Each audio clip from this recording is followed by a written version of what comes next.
Hello. We will continue with our lesson. Like I said, we are looking at writing activity reports.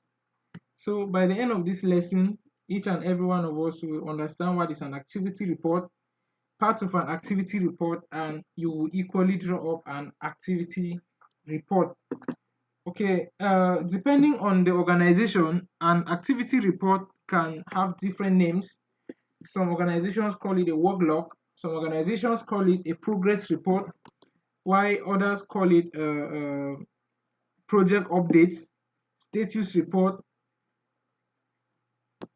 But taken as a whole, activity reports are a form of workplace communication that describes in clear and concise terms a project's progress. Okay, after going through a report, I should be able to see where something started, where an activity started, and the current level of the project. So while these activity reports are often very short, informal, and they look like informal messages within the workplace, when it has to do with going out of the workplace, out of the office environment, it doesn't end at the level of memos or emails as is the case within the office environment. For instance, if my staff wants to send a document to me, there is no need like going through the formal doing printing the document, stapling, and he or she can just send me a memo or an email, same as if I want to do so to reduce paperwork. But when it has to do with going external, okay, okay, when it has to do with going out of the office environment or interconnecting businesses, you have to make sure it is very formal and accurate. The purpose of an activity report is not to persuade an audience or argue a particular position. Rather, it is a form of communication. Okay, it is a form of communication informing the stakeholders or whosoever is reading it about the past, the present, and the future tasks to be accomplished. So, to begin, the first part of an activity report is the introduction. First part of an activity report is the introduction.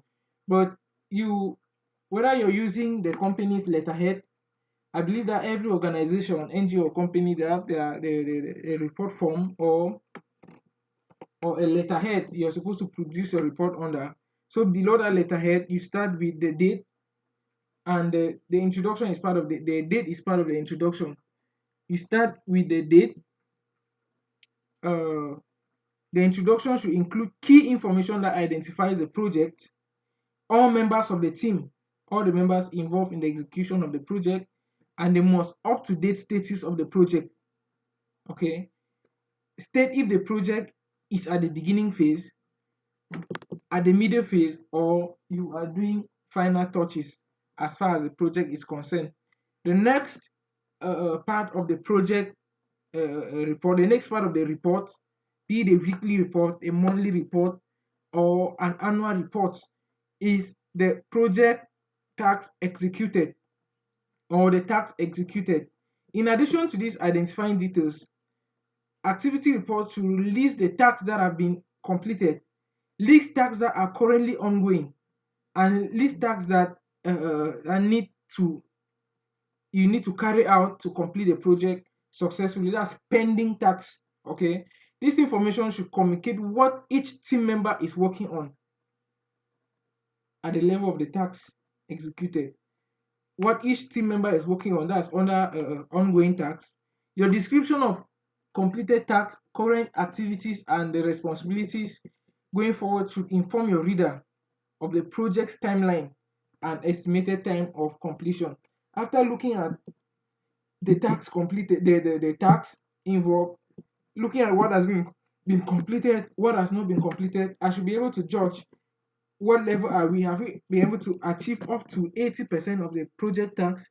Have we completed up to 80% of the project tasks? So so on and so forth. So with that we'll be able to know and estimate how long these few activities left, how long do we think we can execute it. So somebody reading or going through the project report, when you spell this out clearly, the person will be able to know how long he or she should wait or expect the final result or the final objective of the project.